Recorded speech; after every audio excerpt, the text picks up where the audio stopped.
এখন বাজে সকাল ৯টা। দেখেন সিলেট হবিগঞ্জে একটা গ্রাম্য রেস রাস্তা দিয়ে আমি যাচ্ছি, হেঁটে হেঁটে যাচ্ছি। আপনারা দেখেন কত সুন্দর কুয়াশা। এই কুয়াশাও এনজয় করার জন্য আমি গাড়ি ছেড়ে রাস্তা দিয়ে হেঁটে হেঁটে যাচ্ছি। এর দেখেন আপনাদেরকে দেখাচ্ছি, আপনারা দেখুন কত সুন্দর আবহাওয়া, কত কুয়াশা। এরকম কুয়াশার মধ্যেও একটা আলাদা একটা আমেজ আছে, যা আপনারা ঘরে বসে থেকে পাবেন না।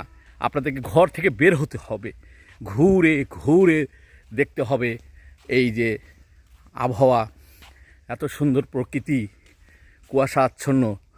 আপনারা এটা উপভোগ করুন। আপনারা শুয়ে শুয়ে থেকে এগুলো উপভোগ করতে পারবেন না ভাই। আপনাকে রাস্তায় নামতে হবে এবং সকালে ভালো খাবার খেতে হবে, শরীরকে ভালো রাখতে হবে, হাঁটতে হবে, তবেই আপনারা সুস্থ থাকবেন। আপনারা উপভোগ করুন। আসসালামু আলাইকুম।